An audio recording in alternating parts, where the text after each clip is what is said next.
ॐ वक्रतुण्डमहाकाय सूर्यकोटिसमप्रभ निर्विघ्नं कुरु मे देव सर्वकार्येषु सर्वदा। सरस्वति नमस्तुभ्यं वरदे कामरूपिणि विद्यारम्भं करिष्यामि सिद्धिर्भवतु मे सदा। गुरुर्ब्रह्मा गुरुर्विष्णुः गुरुर्देवो महेश्वरः गुरुः साक्षात् परं ब्रह्म तस्मै श्री गुरवे नमः। ॐ सहना भवतु सहनौ भुनक्तु सह वीर्यं करवावहै तेजस्विनावधितमस्तु मा विद्विषावहै। ॐ शान्तिः शान्तिः शान्तिः।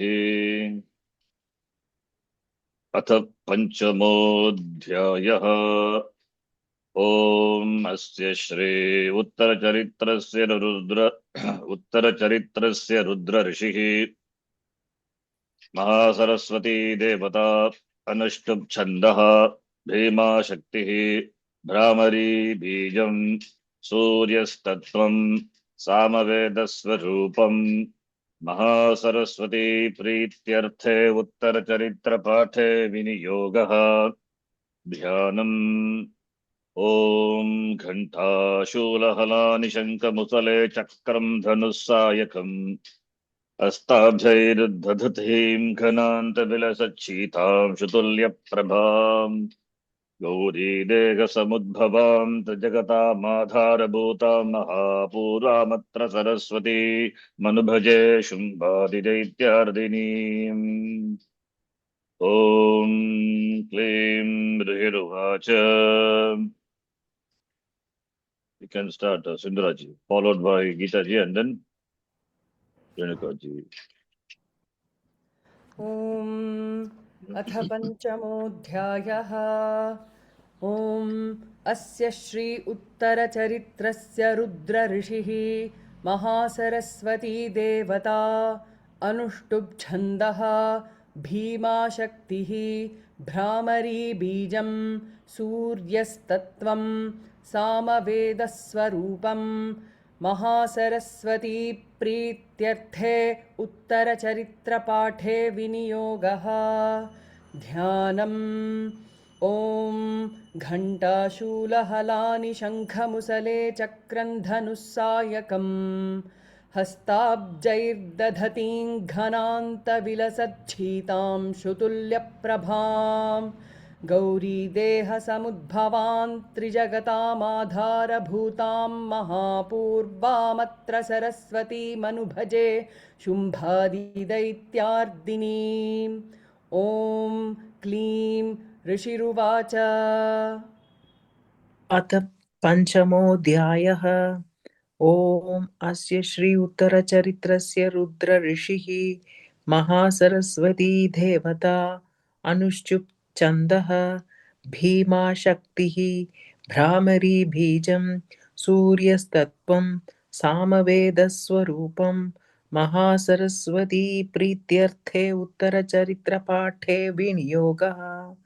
ध्यानम्।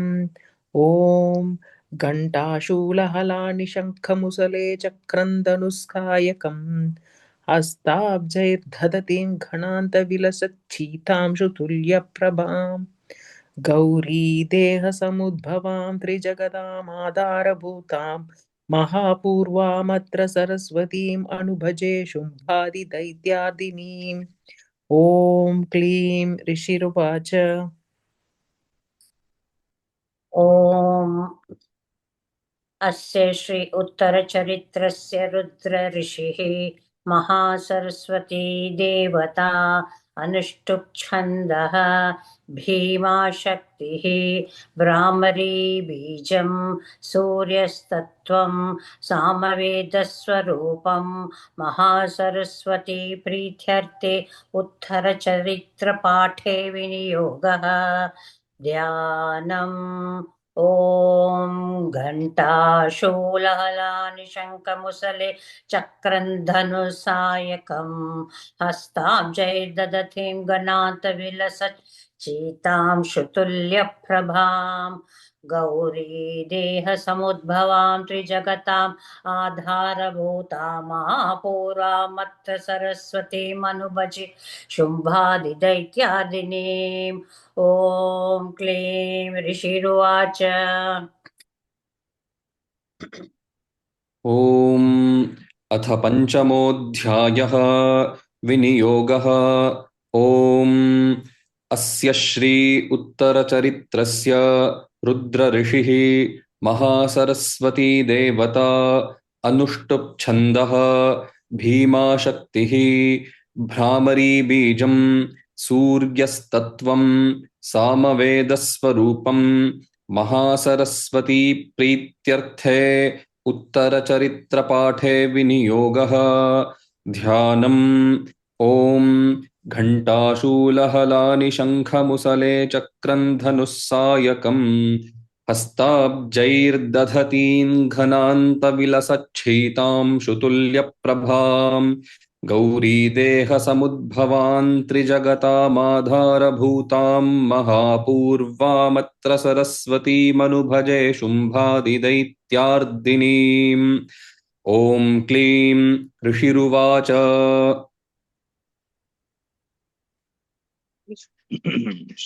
Sonali, you are the last one. Should I go now, Sharanji? Yeah, do it. Okay.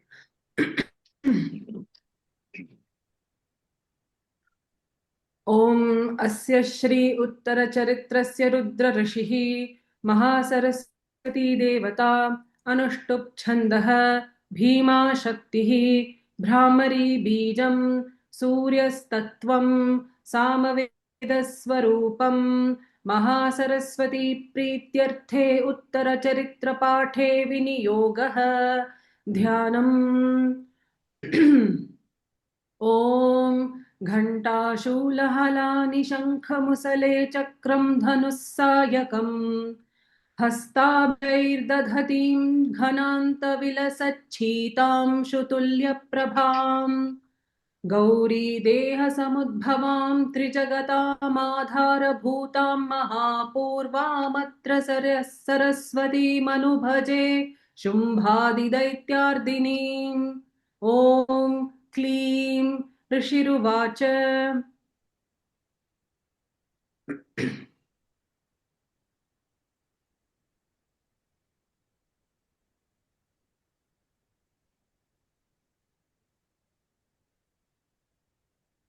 Shloka number 101. 101, Sharanji. Sorry.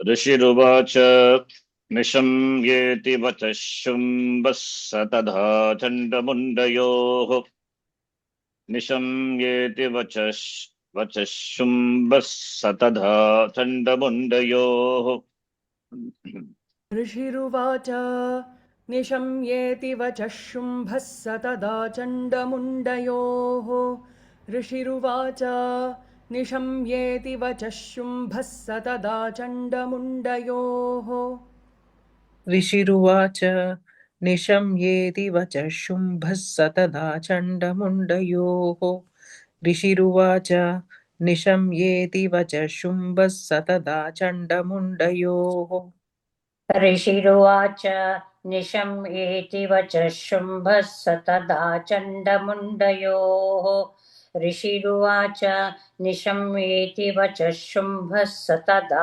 चण्डमुण्डयोः ऋषिरुवाच निशम्येति वचः शुम्भः स तदा चण्डमुण्डयोः ऋषिरुवाच निशम्येति वचः शुम्भः स तदा चण्डमुण्डयोः ऋषिरुवाच निशम्येति वचः शुम्भः स तदा चण्डमुण्डयोः निशम्येति वचः शुम्भः स तदा चण्डमुण्डयोः प्रेषयामास सुग्रीवं दूतं देव्या महासुरम् प्रेषयामास सुग्रीवं दूतं देव्या महासुरम् प्रेषयामास सुग्रीवं दूतं देव्या महासुरम् प्रेषयामास सुग्रीवं दूतं देव्या महासुरम्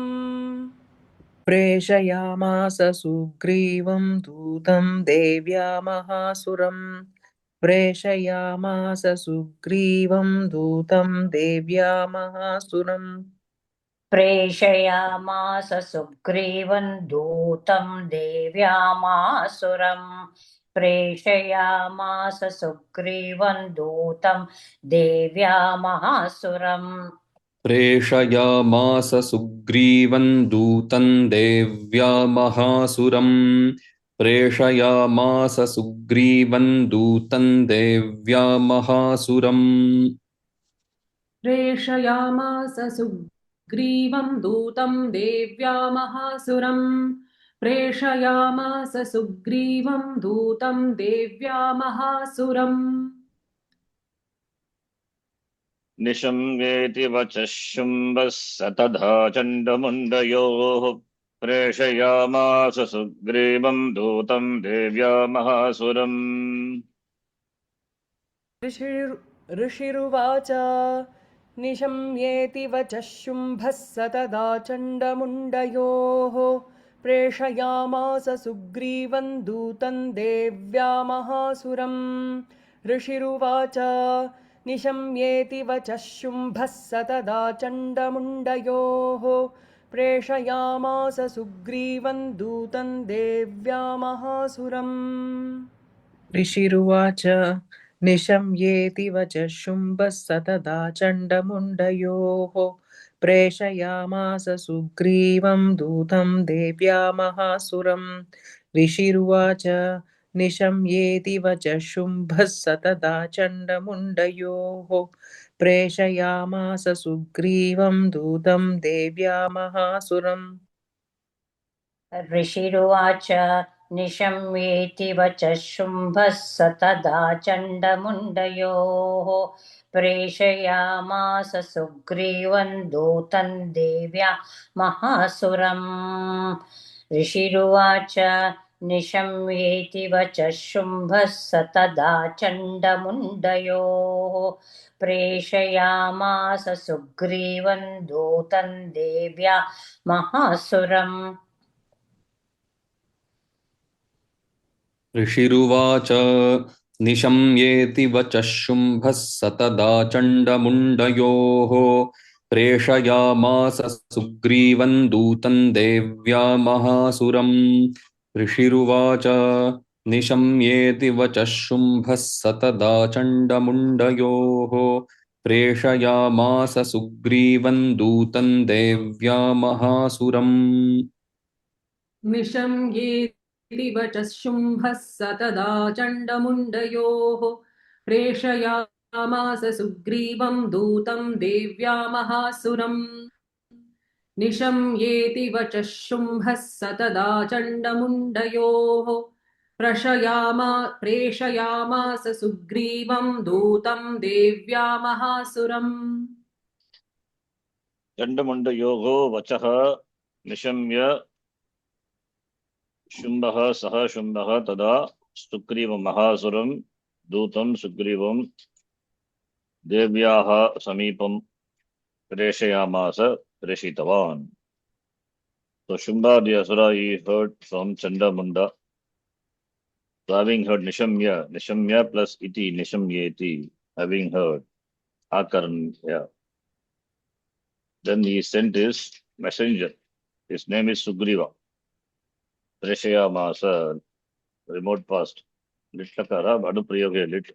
Preshitavan, sent. Who sent? Shumba sent the messenger Sugriva. Is also is Asura, not Sugriva from Ramayana. Sugriva is the name of the Asura. Is Shumba sends then. Iti cheti cha bhaktavya sagatva vachanan mama. Iti cheti cha bhaktavya sagatva vachanan mama. इति चेति च वक्तव्या सा गत्वा वचनान् मम इति चेति च वक्तव्या सा गत्वा वचनान् मम इति चेति च वक्तव्या सा गत्वा वचनान् मम इति चेति च वक्तव्या सा गत्वा वचनान् मम इति चेति च वक्तव्या सा गत्वा वचनान् मम इति चेति च वक्तव्या सा गत्वा वचनान् मम इति चेति च वक्तव्या सा गत्वा वचनान् मम इति चेति च वक्तव्या सा गत्वा वचनान् मम इति चेति च वक्तव्या सा गत्वा वचनान् मम इति चेति च वक्तव्या सा गत्वा वचनान् मम यथा चाभ्येति सम्प्रीत्या तथा कार्यं त्वया लघु. यथा चाभ्येति सम्प्रीत्या तथा कार्यं त्वया लघु. यथा चाभ्येति सम्प्रीत्या तथा कार्यं त्वया लघु यथा चाभ्येति सम्प्रीत्या तथा कार्यं त्वया लघु यथा चाभ्येति सम्प्रीत्या तथा कार्यं त्वया लघु यथा चाभ्येति सम्प्रीत्या तथा कार्यं त्वया लघु यथा चाम्येति सम्प्रीत्या तथा कार्यं त्वया लघु यथा चाम्येति सम्प्रीत्या तथा कार्यं त्वया लघु यथा चाभ्येति सम्प्रीत्या तथा कार्यं त्वया लघु यथा चाभ्येति सम्प्रीत्या तथा कार्यं त्वया लघु यथा चाभ्येति सम्प्रीत्या तथा कार्यं त्वया लघु यथा चाभ्येति सम्प्रीत्या तथा कार्यं त्वया लघु इति चेति च वक्तव्या सा गत्वा वचनान् मम. यथा चाभ्येति सम्प्रीत्या तथा कार्यं त्वया लघु.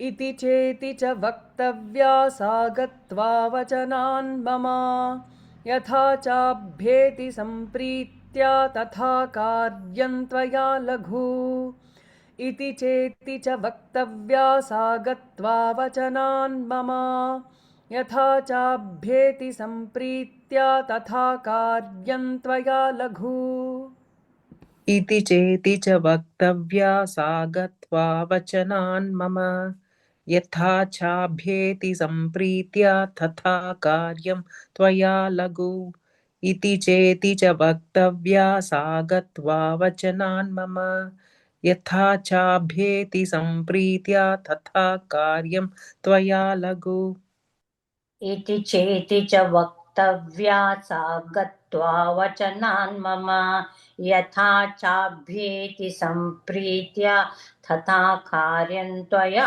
लघु इति चेति च वक्तव्या सा गत्वा वचनान् मम यथा चाभ्येति सम्प्रीत्या तथा कार्यं त्वया लघु इति चेति च वक्तव्या सा गत्वा वचनान् मम यथा चाभ्येति सम्प्रीत्या तथा कार्यं त्वया लघु इति चेति च वक्तव्या सा गत्वा वचनान् मम यथा चाभ्येति सम्प्रीत्या तथा कार्यं त्वया लघु इति चेति च वक्तव्या सा गत्वा वचनान् मम यथा चाभ्येति सम्प्रीत्या तथा कार्यं त्वया लघो इति चेति च वक्तव्या सा गत्वा वचनान् मम यथा चाभ्येति सम्प्रीत्या तथा कार्यं त्वया लघो गत्वा मम वचनान् सा वक्तव्या इति च गत्वा having gone to where? To her place. Mama vachanan, my words, sa vaktavya, she should be told. It means you have to go and tell her. What? Iti cha, that I am so and so, great king, has conquered devas, etc. Iti cha, so and so. Iti uktva. Then, having heard that, what will you, sampritya, with sampriti, happily. Sa abhyeti. Abhyeti is abhipuraka in dhatu. In gato. She will come. So you have to tell in such a way. Yata sampritya sa abhyeti tata karyam taya lagu karyam taya tata taya lagu karyam. In that way you have to do your work. And you say she should come joyfully here to me. Tata karyam lagu. Lagu is small, but here it's not small. Shigram ityartaha. सतत्र गत्वा यत्रास्ते देशेति शोभने ततत्र गत्वा यत्ते शैलो देशेति शोभने स तत्र गत्वा यत्रास्ते शैलोद्देशेति शोभने स तत्र गत्वा यत्रास्ते शैलोद्देशेति शोभने स तत्र गत्वा यत्रास्ते शैलो देशेति शोभने स तत्र गत्वा यत्रास्ते शैलो देशेति शोभने स तत्र गत्वा यत्रास्ते शैलो देशेति शोभने स तत्र गत्वा यत्रास्ते शैलो देशेति शोभने स तत्र गत्वा यत्रास्ते शैलोद्देशेति शोभने स तत्र गत्वा यत्रास्ते शैलोद्देशेति शोभने स तत्र गत्वा यत्रास्ते शैलोद्देशेति शोभने स तत्र गत्वा यत्रास्ते शैलोद्देशेति शोभने सा देवी तां ततः प्राह श्लक्ष्णं मधुरया गिरा सा देवी तां ततः प्राह श्लक्ष्णं मधुरया गिरा सा देवी तां ततः प्राह श्लक्ष्णं मधुरया गिरा सा देवी तां ततः प्राह श्लक्ष्णं मधुरया गिरा सा देवी तां ततः प्राह श्लक्ष्णं मधुरया गिरा सा देवी तां ततः प्राह श्लक्ष्णं मधुरया गिरा सा देवी तां ततः प्राह श्लक्ष्णं मधुरया गिरा सा देवी तां ततः प्राह श्लक्ष्णं मधुरया गिरा सा देवी तां ततः प्राह श्लक्ष्णं मधुरया गिरा सा देवी तां ततः प्राह श्लक्ष्णं मधुरया गिरा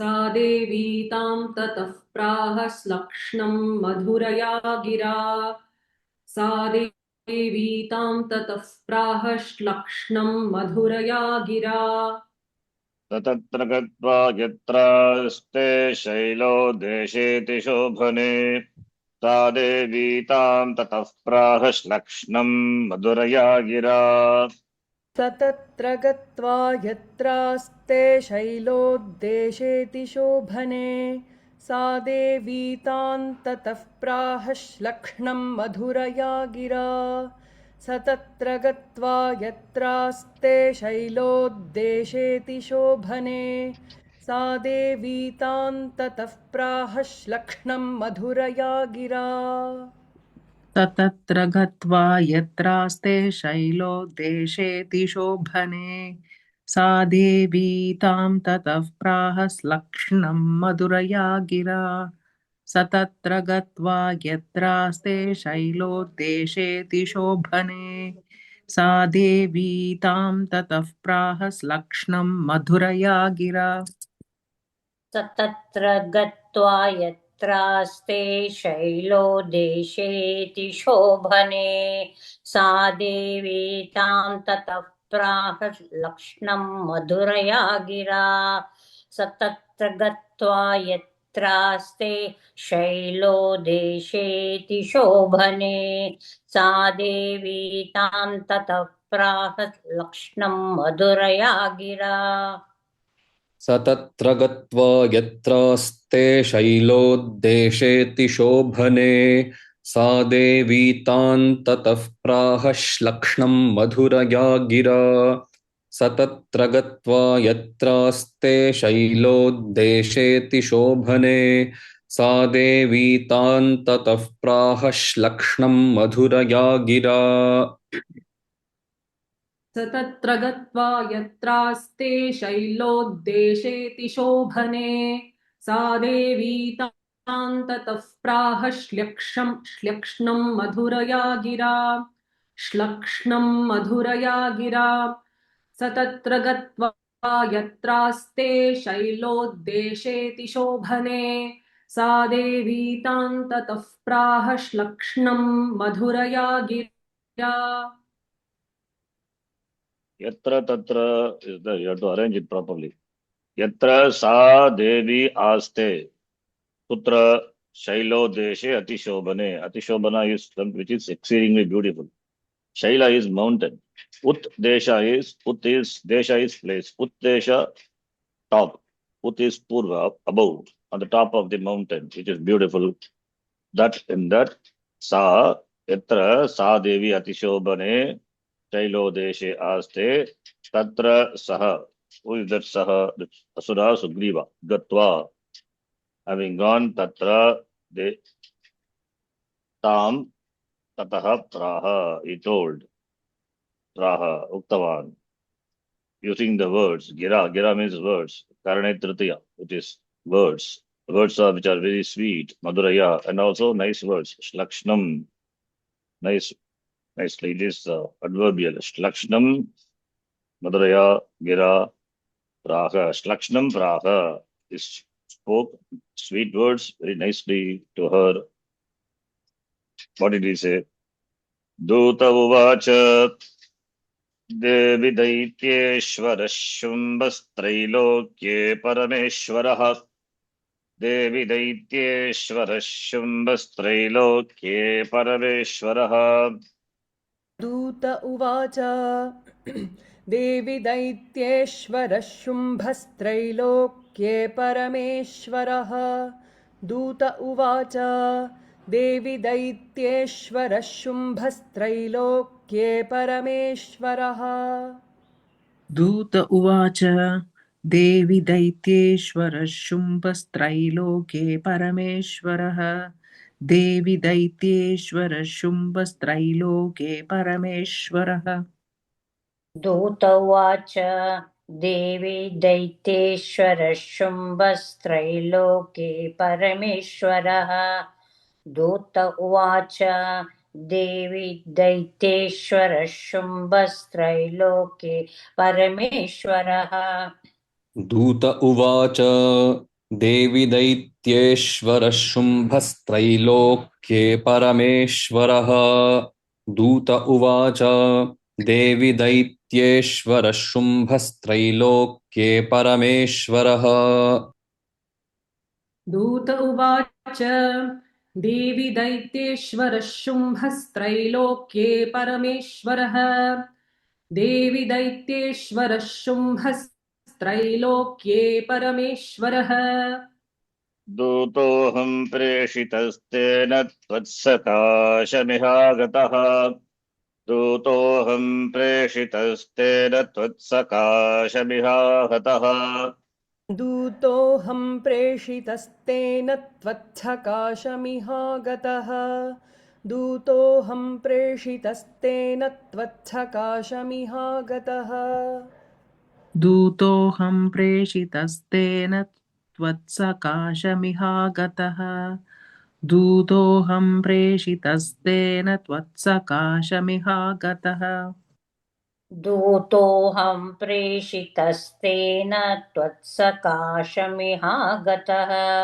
दूतोऽहं प्रेषितस्तेन त्वत्सकाशमिहागतः दूतोऽहं प्रेषितस्तेन त्वत्सकाशमिहागतः दूतोऽहं प्रेषितस्तेन त्वत्सकाशमिहागतः दूतोऽहं प्रेषितस्तेन त्वत्सकाशमिहागतः दूतोऽहं प्रेषितस्तेन त्वत्सकाशमिहागतः देवि दैत्येश्वरः शुम्भस्त्रैलोक्ये परमेश्वरः दूतोऽहं प्रेषितस्तेन त्वत्सकाशमिहागतः दूत उवाच देवि दैत्येश्वरः शुम्भस्त्रैलोक्ये परमेश्वरः दूतोऽहं प्रेषितस्तेन त्वत्सकाशमिहागतः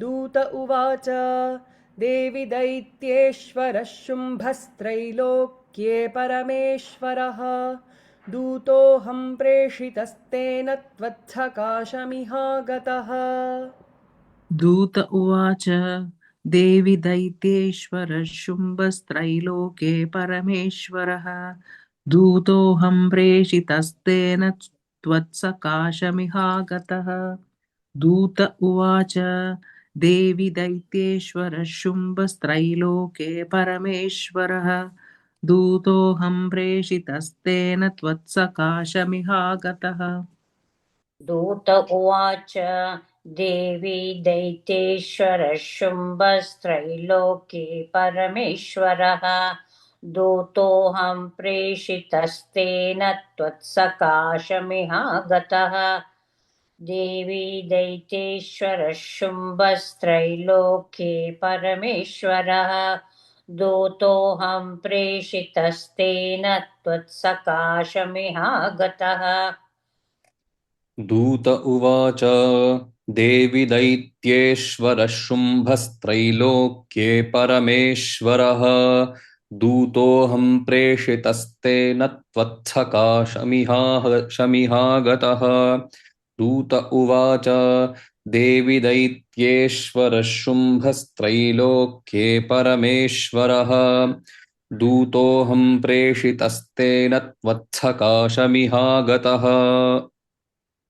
दूत उवाच देवि दैत्येश्वरः शुम्भस्त्रैलोक्ये परमेश्वरः दूतोऽहं प्रेषितस्तेन त्वत्सकाशमिहागतः देवि दैत्येश्वरः शुम्भस्त्रैलोक्ये परमेश्वरः दूतोऽहं प्रेषितस्तेन त्वत्सकाशमिहागतः हे देवी शुम्भः दैत्येश्वरः त्रैलोक्ये परमेश्वरः दैत्यानाम् ईश्वरः is the lord of Daitya asuras and is Parameshwara in all the three worlds. Aham tena preshitaha dutaha. I am a duta, messenger sent by him. Sent by him I have come to you. Tat sakasham means tat samipam, tava samipam, agataha, aham, I have come, sent by him. अव्याहताज्ञः सर्वासु यः सदा देवयोनिषु अव्याहताज्ञः सर्वासु यः सदा देवयोनिषु अव्याहताज्ञः सर्वासु यः सदा देवयोनिषु अव्याहताज्ञः सर्वासु यः सदा देवयोनिषु अव्याहताज्ञ सर्वासु यः सदा देवयोनिषु अव्याहताज्ञ सर्वासु यः सदा देवयोनिषु अव्याहताज्ञ सर्वासु यः सदा देवयोनिषु अव्याहताज्ञ सर्वासु यः सदा देवयोनिषु अव्याहताज्ञः सर्वासु यः सदा देवयोनिषु अव्याहताज्ञः सर्वासु यः सदा देवयोनिषु अव्याहताज्ञः सर्वासु यः सदा देवयोनिषु अव्याहताज्ञः सर्वासु यः सदा देवयोनिषु निर्जिता किल दैत्यारिः स यदाह शृणुष्व तत् निर्जिता किल दैत्यारिः स यदाह शृणुष्व तत् निर्जिताखिलदैत्यारिः स यदाह शृणुष्व तत् निर्जिताखिलदैत्यारिः स यदाह शृणुष्व तत् निर्जिताखिलदैत्यारिः स यदाह शृणुष्व तत् शृणुष्व तत् निर्जित sorry शृणुष्व तत् no शृणुष्व तत् okay निर्जिताखिलदैत्यारिः स यदाह शृणुष्व तत् निर्जिताखिलदैत्यारी स यदाह शृणुष्व तत् निर्जिताखिल शृणुष्व not shru. Did I say shru? I'm not sure. If I said it, it's wrong. Shrina. Shrunushva tat. शृणुष्व शृणुष्व Not shru. Shru. It is not shru. Shru. Shrunushva tat. गृ श्रु श्रु ओके निर्जिताखिलदैत्यारी स यदाह शृणुष्व तत् निर्जिताखिलदैत्यारी स यदाह शृणुष्व तत् निर्जिताखिलदैत्यारिः स यदाह शृणुष्व तत् निर्जिताखिलदैत्यारिः स यदाह शृणुष्व तत् निर्जिताखिलदैत्यारिः स यदाह शृणुष्व तत् निर्जिताखिलदैत्यारिः स यदाह शृणुष्व तत् अव्याहताज्ञः सर्वासु यः सदा देवयोनिषु निर्जिताखिलदैत्यारिः स यदाह शृणुष्व तत् अव्याहताज्ञः सर्वासु यः सदा देवयोनिषु निर्जिताखिलदैत्यारिः स यदाह शृणुष्व तत् अव्याहताज्ञः सर्वासु यः सदा देवयोनिषु निर्जिताखिलदैत्यारिः स यदाह शृणुष्व तत् अव्याहताज्ञ सर्वासु यः सदा देवयोनिषु निर्जिताखिलदैत्यारिः स यदाह शृणुष्व तत् अव्याहताज्ञ सर्वासु यः सदा देवयोनिषु निर्जिताखिलदैत्यारिः स यदाह शृणुष्व तत् स यदाह शृणुष्व तत् यत् आह स यदाह अव्याहताज्ञ सर्वासु यः सदा देवयोनिषु निर्जिताखिलदैत्यारिः स यदाह शृणुष्व तत् अव्याहताज्ञ सर्वासु यः सदा देवयोनिषु निर्जिताखिलदैत्यारिः स यदाह शृणुष्व तत् अव्याहताज्ञः सर्वासु यः सदा देवयोनिषु निर्जिताखिलदैत्यारिः स यदाह शृणुष्व तत् अव्याहताज्ञः सर्वासु यः सदा देवयोनिषु निर्जिताखिलदैत्यारिः स यदाह शृणुष्व तत् अव्याहताज्ञः सर्वासु यः सदा देवयोनिषु निर्जिताखिलदैत्यारिः स यदाह शृणुष्व तत् अव्याहताज्ञः सर्वासु यः सदा देवयोनिषु निर्जिताखिलदैत्यारिः स यदाह शृणुष्व तत् Saha yat aha tat shrinashva. Lotlakara. What he told, that I tell you, please listen. Tam shrinashva. And other words are defining, qualifying the saha. Who is that saha? Sarvasu devayonishu saha yada avyahatagnyaha. Vyahatagnyaha, opposite of that, avyahatagnyaha. Agnyaha is order. Vyahata is disobeying, dismissing. Vyahatagnyaha. But his order cannot be disobeyed. Therefore, avyahatagnyaha, whose order can be avyahataha agnyaha yasyasaha. Qualifying that person, that is Shumba, whose order cannot be dismissed. Sarvasu deva yonishu. So among all the devas cannot resist their order, his order. And nirjita kila daityarihi. Daityanam arihi. Enemy of asura is devas. Akila, entire devas. Nirjita, jita. Nishchayana jita. Conquered. Defeated. All the devas completely were defeated by him. Saha, Shumbaha, what he told, that I tell you, you listen. Tat yat saha aha tat tvam srinushva. Mama trailokyamakilam mama deva vashanugaha. Mama trailokyamakilam mama deva vashanugaha.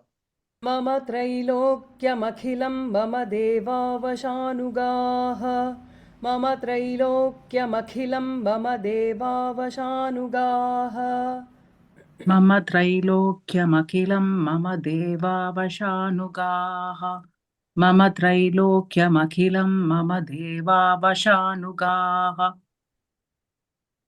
मम त्रैलोक्यमखिलं मम देवावशानुगाः मम त्रैलोक्यमखिलं मम देवावशानुगाः मम त्रैलोक्यमखिलं मम देवावशानुगाः मम त्रैलोक्यमखिलं मम देवावशानुगाः मम त्रैलोक्यमखिलं मम देवावशानुगाः मम त्रैलोक्यमखिलं मम देवावशानुगाः यज्ञभानहं सर्वानुपाश्नामि पृथक् पृथक् यज्ञभानहं सर्वानुपाश्नामि पृथक् पृथक् यज्ञभागानहं सर्वानुपाश्नामि पृथक् पृथक् यज्ञभागानहं सर्वानुपाश्नामि पृथक् पृथक्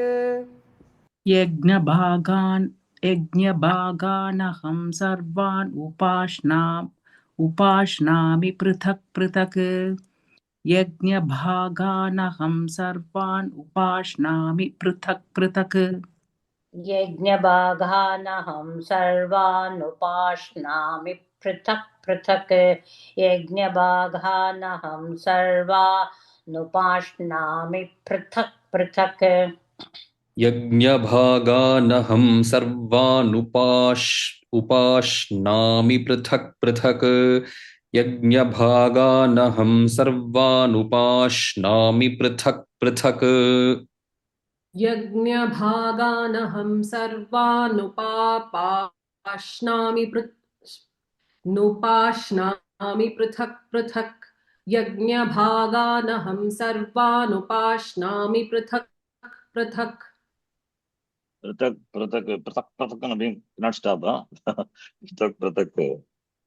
Don't say. Sorry, Sharan, I didn't hear properly. What did you say? Pृथक् पृथक्. Okay. Oh, I can't say prithak and leave it like that. It's something like putting a break, sudden break, huh? Pृथक् पृथक्. That's okay. That's right. That's chanting is allowed. Okay. Even though you hear the sound pृथक् पृथक्, but it is not who, it is way of chanting. It's accepted. Okay.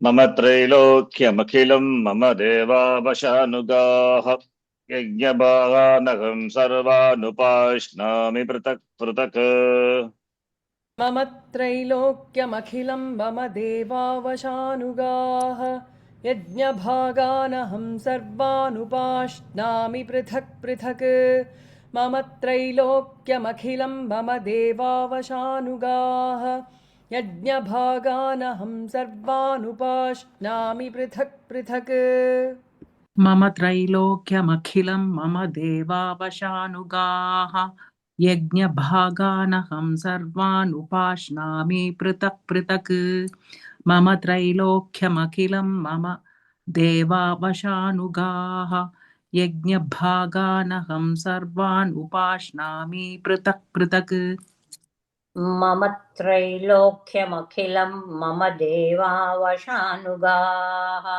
यज्ञभागानहं सर्वान् नुपाश्नामि पृथक् पृथक् मम त्रैलोक्यमखिलं मम देवावशानुगाः यज्ञभागानहं सर्वान् नुपाश्नामि पृथक् पृथक् मम त्रैलोक्यमखिलं मम देवावशानुगाः यज्ञभागानहं सर्वानुपाश्नामि पृथक् पृथक् मम त्रैलोक्यमखिलं मम देवावशानुगाः यज्ञभागानहं सर्वानुपाश्नामि पृथक् पृथक् मम त्रैलोक्यमखिलं मम देवावशानुगाः यज्ञभागानहं सर्वानुपाश्नामि पृथक् पृथक् मम त्रैलोक्यमखिलं मम देवावशानुगाः यज्ञभागानहं सर्वानुपाश्नामि पृथक् पृथक् These are all within quote words of Shumba. So iti is the therefore within quote. So Trailokyam, Akilam Trailokyam Mama. These the three words belong to me. All the three words belong to me. And Mama Vashanugaha Devaha. Mama Vasha Anugachanti. That is Anugachanti follow. It means they follow me, follow my words. They have to obey my words. They are under my Vasha. And also Yajna Bhagan, that avis which is offered, that is in the Yajna. That Yajna Bhaga also Aham Sarvan. Sarvan Upashnami. Ashnami is eat. It means it comes to me, I enjoy. So, but Sarvan, all the Bhaga, the parts of the Yajna. So it doesn't go to any other devatas, completely comes to me. So therefore, I enjoy them. Pratak is separately, Pratak individually, I alone enjoy. This Shumba says. Trailokye vararatnani mama vashyanyasheshatah. Trailokye vararatnani mama vashyanyasheshatah.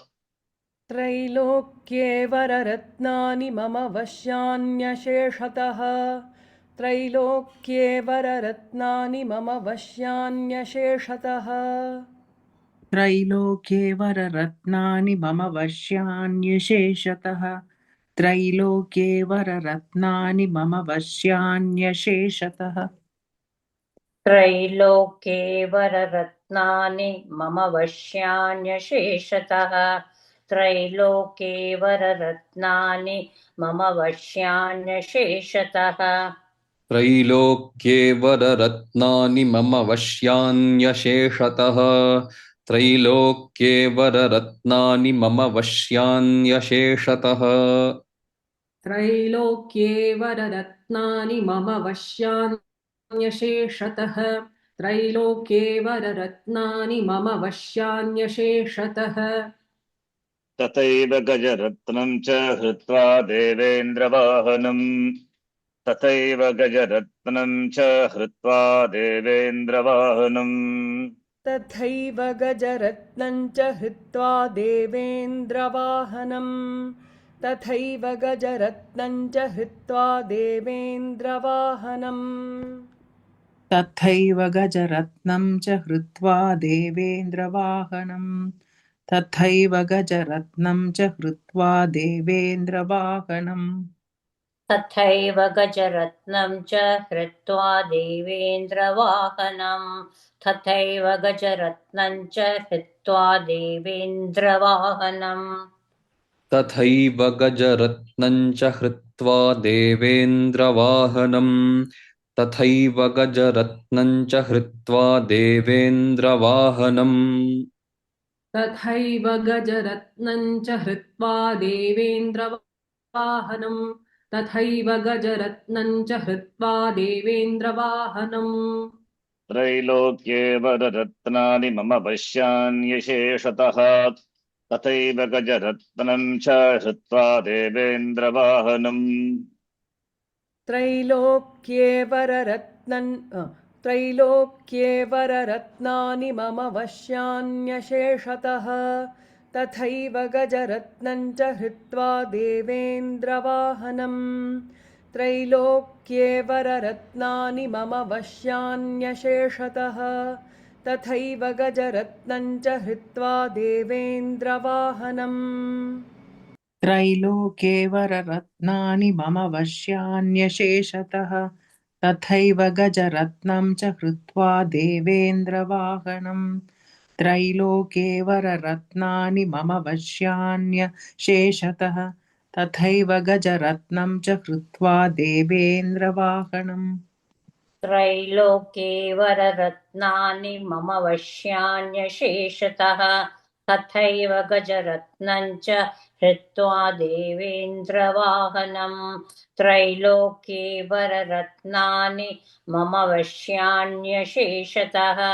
तथैव गजरत्नं च हृत्वा देवेन्द्रवाहनम् त्रैलोक्ये वररत्नानि मम वश्यान्यशेषतः तथैव गजरत्नं च हृत्वा देवेन्द्रवाहनम् त्रैलोक्ये वररत्नानि मम वश्यान्यशेषतः तथैव गजरत्नं च हृत्वा देवेन्द्रवाहनम् त्रैलोक्ये वररत्नानि मम वश्यान्यशेषतः तथैव गजरत्नं च हृत्वा देवेन्द्रवाहनम् त्रैलोक्ये वररत्नानि मम वश्यान्यशेषतः तथैव गजरत्नं च हृत्वा देवेन्द्रवाहनम् I have all the best things in the world, so I want everything best. It looks like cinema dialogue, no? Somewhere I would have heard. I remember which cinema. This is a famous Rajinikanth's movie, Padayappa. That Ramya Krishnan says, to Rajinikanth, I have all the best thing in the world, best car, best dress, best thing. I want best life partner. I remember the dialogue. Hardcore fan of Rajinikanth. How could I forget, huh? The famous movie. So I remember that dialogue. That's what here Shumba says. I got all the best things of the world. Everything taken from Devas, but not is what it is now. So he says Trailokya Vararatnani, all the Vara best gems of the world, of the three worlds are with me. Mama Vashyani. Ashet completely under my possession. Similarly, Gajaratnam.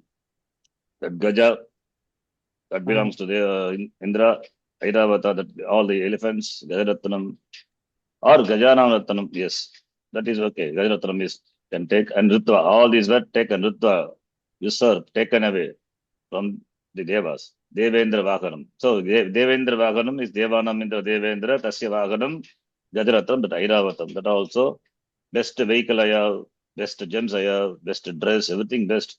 So wife also must be best, right? The same dialogue was said by Ramya Krishna to Rajinikanth in that movie. So now you hear Shumba says to Parvati, probably taken from this only dialogues, taken from Devi Mahatmya, okay, Puranas, Itihadas. In fact, Swamiji's that joke is copied in that movie. You know, the Swamiji's famous story.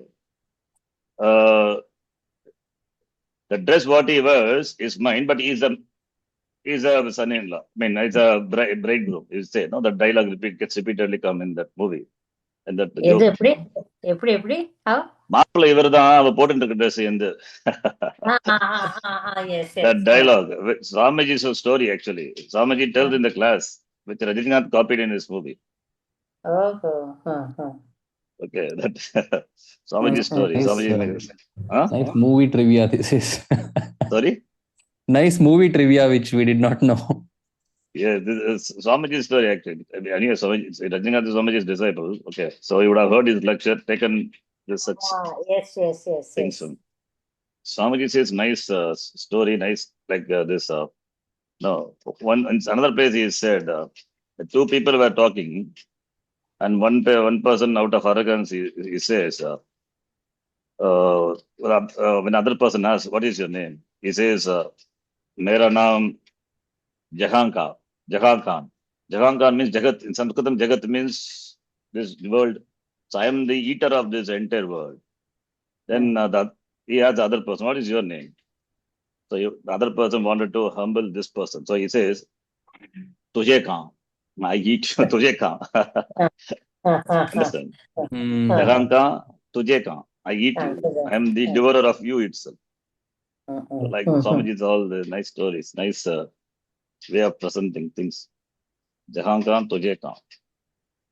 Anyway, this is what here Shumba says about all the best things in the world.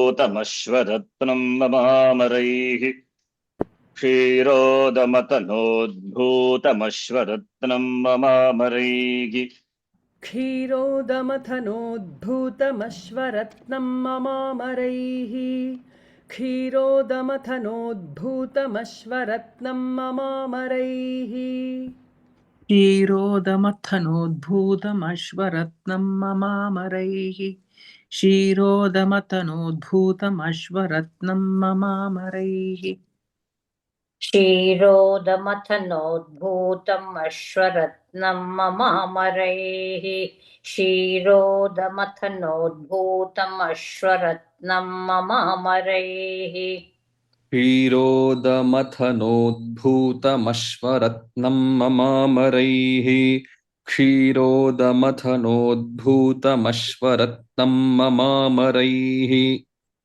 क्षीरोदमथनोद्भूतमश्वरत्नं ममामरैः क्षीरोदमथनोद्भूतमश्वरत्नं ममामरैः उच्चैश्रवससंज्ञं तत्प्रणिपत्य समर्पितम् उच्चैश्रवससंज्ञं तत्प्रणिपत्य समर्पितम् उच्चैश्रवससंज्ञं तत्प्रणिपत्य समर्पितम् उच्चैश्रवससंज्ञं तत्प्रणिपत्य समर्पितम् उच्चैश्रवससंज्ञं तत्प्रणिपत्य समर्पितम् उच्चैश्रवससंज्ञं तत्प्रणिपत्य समर्पितम् उच्चैश्रवससंज्ञत्तं प्रणिपत्य समर्पितम् उच्चैश्रवससंज्ञत्तं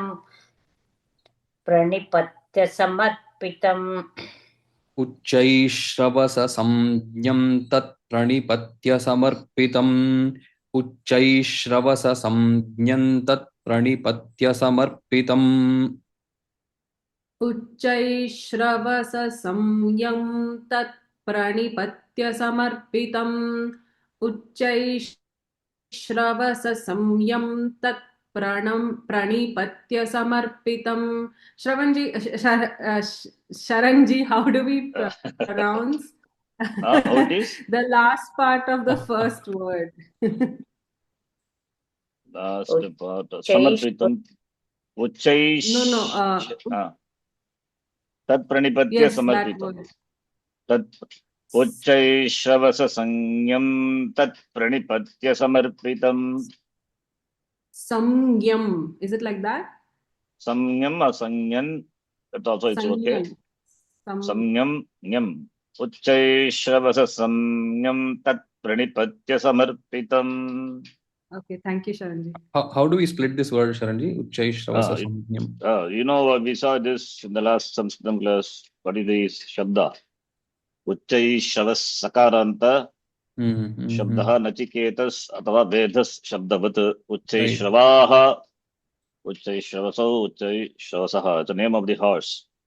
So उच्चैश्रवसः इति संज्ञा नाम इत्यर्थः. संज्ञा is it's a बहुव्रीहि compound. उच्चैश्रवसः उच्चैश्रवाः संज्ञा उच्चैश्रवाः इति संज्ञकः. This is a compound. It's a compound. So उच्चैश्रवस संज्ञम्. उच्चैश्रवस ससंज्ञम्. Okay. Uchchai, the Pratipadikam is Uchchai Shavas. Uchchai Shavas. The phrase Uchchai Shavaha, Uchchai Sasanyam. That is Uchchai Shavas. The compound that I think that Repa. Sanya is Nama. That which is known by the name. Uchchai Shravaha iti Nama. That is the meaning. Compound Vigraha to see, just to explore that. Okay. That's the name of the horse. So we cannot, it's a compound, we cannot split. Okay. So, Okay. Uchchai Shravasa Sanyam. Sanya is Sanya. And here it is Sanyam. So it is in Napumsakalinga.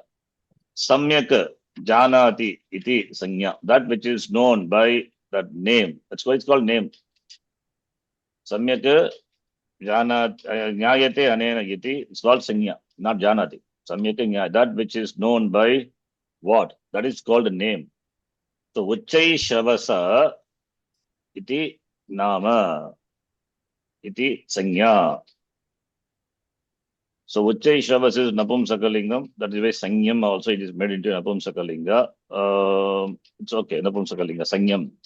Not because Uchchai Shravas is Sanya. In the compound any linga can it be. But here it is Napumsakalinga. Uchchai Shravasa Sanya iti Shabda Pala Shabdavat Dvitiya Bhakti Ekavachanam Uchchai Shravasa Sanyam Dvitiya Ekavachanam Pala Shabdavat Tat Pranipatya. That they Pranipatya doing namaskara to me, that Uchchai Shravasa Sanyam Samarpitam, that all was offered to me. By whom? Mama Amarehi. What is Mama Amarehi? From the Devas. Amarehi by Devas, it is offered to me. And Mama is separate. That now that Mama, they belong to me. Shiroda Matanodbhutam Ashvaratnam. Ratnam, jewel among the Ashvas. That is, has come from Shirodaka. Udaka has become Uda. Shira plus Uda, Uchiroda. From that Matana, churning. Udbhuta, which has emerged, come out from the churning of the ocean. That is Ashvaratnam. And the name of the Ashvaratnam is Uchchai Shravasa Sanyam Ashvaratnam. Shirodharamathanodbhutam Mama Arehi, by my enemies, that is Devas, Pranipatya, having done namaskara to me, Samarpitam offered. It's a meaning. So the Parasavarana of Samnya, is it optional? Parasavana, what is Parasavana? Like when Samnya, of should course, it be? Anusvara say Parasavana, when at the end of the Padam, of course, it's optional. Okay. Why don't? Everywhere it is like that only. Right. Gajaratnam is there, Gajaratnam cha optional. Right? No, because in the chanting classes, they insist that it has to be Ma, Samnya, not Sanya. So then I got a doubt whether. No. That is, here you are saying, yeah, of course, yes. That is Anusvara followed by here also A letter.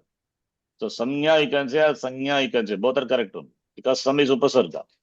That is optionality. Yes, optional is there. Right. Sanyama or Samyama, both are correct. Right. Right, in yoga comes. Right. Okay. यानि चान्यानि देवेषु गन्धर्वेषु रगेषु च यानि चान्यानि देवेषु गन्धर्वेषु रगेषु च यानि चान्यानि देवेषु गन्धर्वेषु रगेषु च यानि चान्यानि देवेषु गन्धर्वेषु रगेषु च यानि चान्यानि देवेषु गन्धर्वेषु रगेषु च यानि चान्यानि देवेषु गन्धर्वेषु रगेषु च यानि चान्यानि देवेषु गन्धर्वेषु रगेषु च यानि चान्यानि देवेषु गन्धर्वेषु रगेषु च यानि चान्यानि देवेषु गन्धर्वेषु रगेषु च यानि चान्यानि देवेषु गन्धर्वेषु रगेषु च यानि चान्यानि देवेषु गन्धर्वेषु रगेषु च यानि चान्यानि देवेषु गन्धर्वेषु रगेषु च रत्नभूतानि भूतानि तानि मय्येव शोभने रत्नभूतानि भूतानि तानि मय्येव शोभने रत्नभूतानि भूतानि तानि मय्येव शोभने रत्नभूतानि भूतानि तानि मय्येव शोभने रत्नभूतानि भूतानि तानि मय्येव शोभने रत्नभूतानि भूतानि तानि मय्येव शोभने रत्नभूतानि भूतानि तानि मय्येव शोभने रत्नभूतानि भूतानि तानि मय्येव शोभने रत्नभूतानि भूतानि तानि मय्येव शोभने रत्नभूतानि भूतानि तानि मय्येव शोभने रत्नभूतानि भूतानि तानि मय्येव शोभने रत्नभूतानि भूतानि तानि मय्येव शोभने यानि चान्यानि देवेषु गन्धर्वेषु रगेषु च रत्नभूतानि भूतानि तानि मय्येव शोभने यानि च right? Sorry. Okay. Yeah, please do. यानि चान्यानि देवेषु गन्धर्वेषु रगेषु च रत्नभूतानि भूतानि तानि मय्येव शोभने यानि चान्यानि देवेषु भूतानि भूतानि तानि मय्येव शोभने यानि चान्यानि देवेषु गन्धर्वेषु रगेषु च रत्नभूतानि भूतानि तानि मय्येव शोभने यानि चान्यानि देवेषु गन्धर्वेषु रगेषु च रत्नभूतानि भूतानि तानि मय्येव शोभने यानि चान्यानि देवेषु गन्धर्वेषु रगेषु च रत्नभूतानि भूतानि तानि मय्येव शोभने यानि चान्यानि देवेषु गन्धर्वेषु रगेषु च रत्नभूतानि भूतानि तानि मय्येव शोभने यानि चान्यानि देवेषु गन्धर्वेषु रगेषु च रत्नभूतानि भूतानि तानि मय्येव शोभने यानि चान्यानि देवेषु गन्धर्वेषु रगेषु च रत्नभूतानि भूतानि तानि मय्येव शोभने यानि चान्यानि देवेषु गन्धर्वेषु रगेषु च रत्नभूतानि भूतानि तानि मय्येव शोभने यानि चान्यानि देवेषु गन्धर्वेषु रगेषु च रत्नभूतानि भूतानि तानि मय्येव शोभने Shobhane, Shobhane. What is Shobhane? Shobhana, Shobhane, Shobhanaha. So Shobhane is Nama Shabdavat Sambodhana. Rama Ramaha. So Shobhane can be Saptami also, but here it is, you can take it as Sambodhana. And it is Shrilinga, Shobhana. Shobhane. Shobhane, Mahile, beautiful woman. Shobhane. Yani Anyani Ratna Bhutani Tani Sarvani, all belongs to me. Deveshu, Gandharveshu, Deva, Gandharva, and Uraga. Even Uragas also. Uraga referring to all the Nagaloka. So all their jewels of them, all these now belong to me. Shobhane. Stri Ratna Bhutam, all the jewels are there, but you are another jewel which I want. It says, Stri Ratna Bhutan Twan Devi Loke Manyamahe Vayam. Stri Ratna Bhutam Tvam Devi Loke Manyamahe Vayam. त्रिरत्नभूतान् त्वां देवि लोके मन्यामहे वयम् स्त्रीरत्नभूतान् त्वां देवि लोके मन्यामहे वयम् स्त्रीरत्नभूतां त्वां देवि लोके मन्यामहे वयम् स्त्रीरत्नभूतां त्वां देवि लोके मन्यामहे वयम् स्त्रीरत्नभूतां त्वां देवि लोके मन्यामहे वयम् स्त्रीरत्नभूतां त्वां देवि लोके मन्यामहे वयम् स्त्रीरत्नभूतान् त्वां देवि लोके मन्यामहे वयम् स्त्रीरत्नभूतान् त्वां देवि लोके मन्यामहे वयम् स्त्रीरत्नभूतां त्वां देवि लोके मन्यामहे वयम् स्त्रीरत्नभूतां त्वां देवि लोके मन्यामहे वयम् सात्तमस्मानुपागच्छ यतो रत्नभुजो वयम् सात्तमस्मानुपागच्छ यतो रत्नभुजो वयम् सात्वमस्मानुपागच्छ यतो रत्नभुजो वयम् सात्वमस्मानुपागच्छ यतो रत्नभुजो वयम् सात्वमस्मानुपागच्छ यतो रत्नभुजो वयम् सात्वमस्मानुपागच्छ यतो रत्नभुजो वयम् सात्वमस्मानुपागच्छ यतो रत्नभुजो वयम् सात्वमस्मानुपागच्छ यतो रत्नभुजो वयम् सात्वमस्मानुपागच्छ यतो रत्नभुजो वयम् सात्वमस्मानुपागच्छ यतो रत्नभुजो वयम् सात्वमस्मानुपागच्छ यतो रत्नभुजो वयम् सात्वमस्मानुपागच्छ यतो रत्नभुजो वयम् It looks difficult, but simple. Tvam, Asman, all Asmad Yushma Shabda. If you know, you can easily spot. Tvam, Asman, Upagacha, Agacha, Upa Agacha, Samipe Agacha, come to me. Striratna Bhutam Tvam Devi Loke Manyamahe Vayam.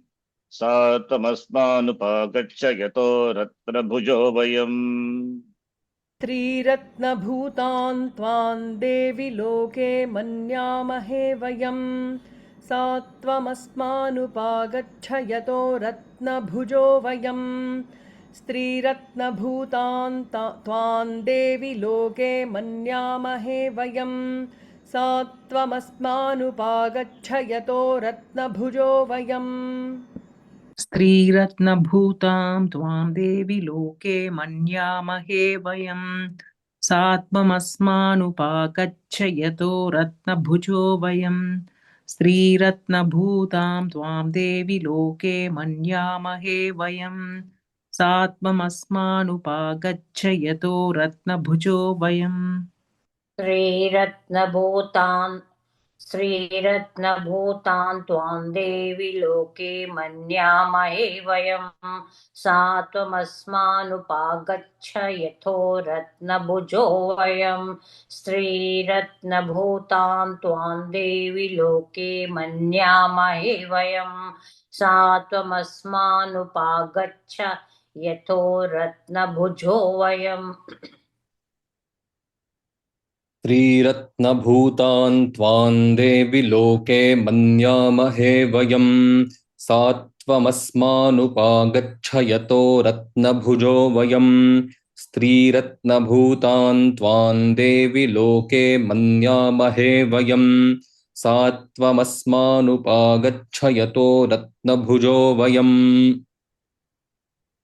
त्रिरत्नभूतां त्वां देवि लोके मन्यामहे वयम् सात्वमस्मानुपागच्छ यतो रत्नभुजो वयम् स्त्रीरत्नभूतां त्वां देवि लोके मन्यामहे वयम् सात्वमस्मानुपागच्छ यतो रत्नभुजो वयम्.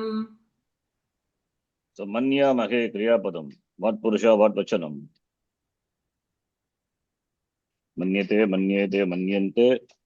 Manyase, manyete, manyadve. Manye, manyavahe. मन्यामहे So vayam manyamahe. It is there vayam. Correct, vayam We is think, we consider. Hmm. We consider what? Tvam, you. Tvam, yuvam, you, yam. Tvam, tva. That is tvam. Vayam tvam manyamahe. We consider to be what? Loke in this world. Sri Ratna Bhutam. Sri Ratna Bhutam tvam. Strinam Ratna. You are the gem among all the three. Strinam Ratnam Ratna Rupam iti vayam manyamahe. We consider, we think so. Therefore, sa tum. So you. Tum asman upagaccha. You come to us because vayam Ratna Bhujaha. Ratnam Bhujaha means we. Bhujdato. We have all the Ratna. We enjoy all the jewels. So you also have one jewel among the three. Suppose you come to us. Asman upagaccha iti, it says. We'll stop here. I think it is late for Geeta ji. So we'll stop here. Thank you. Om Purnamadah Purnamidham Purnat Purnamudachyate Purnasya Purnamadhaya Purnameva Vashishyate Om Shanti Shanti Shanti Harihi Om Shri Gurubhyo Namaha Harihi Om Dhanyavadaha. Hari ओम जी धन्यवादः.